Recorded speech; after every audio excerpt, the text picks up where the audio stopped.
कधीच नाही चुकणार तुमचे फेवरेट टीव्ही शोज झी5 सोबत, तेही एकदम फ्री। इथे आजकाल तर मुलीकडचे मुलगा श्रीमंत असला जरी तो कुठे नोकरी करतो हे आधी विचारतात। बागायती जमिनी आहे पण मुंबई पुणे येथे फ्लॅट आहे की नाही हे आधी विचारतात। तुमच्या घरी कितीही चांगलं असू दे पण आजकालच्या मुलींना लग्न करून गावी राहायचंच नाही। तुम्ही बघताय ना सगळे गावातली कितीतरी मुलं अशी बिन लग्नाची राहिली।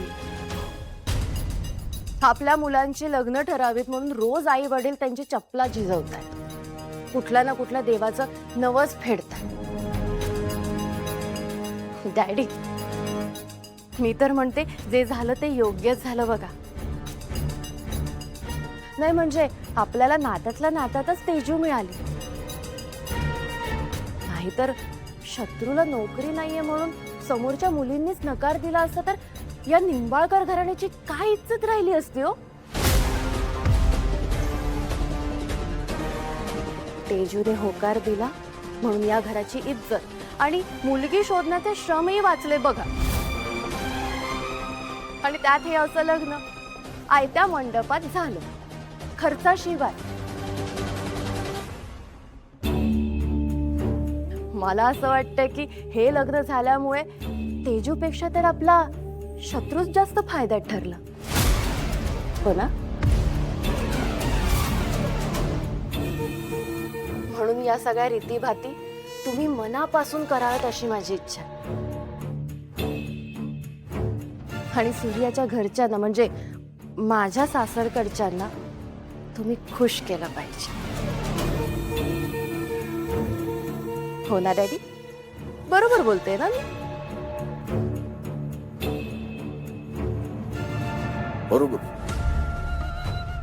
बरोबर बोलतेस पोरी, बरोबर बोलतेस। जावोय बापू कसं झालंय, आमचा छत्री आहे ना, आमचं मीठ खातो बा म्हणून त्याला आमच्या हिताच्या पलीकडे दुसरं काही दिसतच नाही। आमच्या पोरीनं आमच्या डोळे उघडले बा।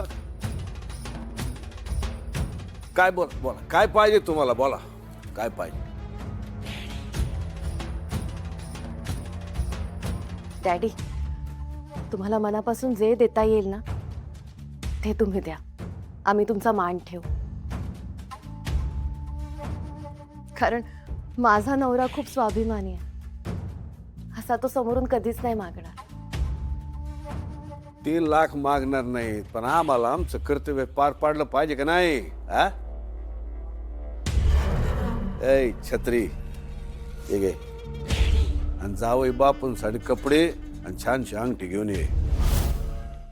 झी5 ॲप डाउनलोड करा आणि पहा सर्व एपिसोड्स एकदम फ्री।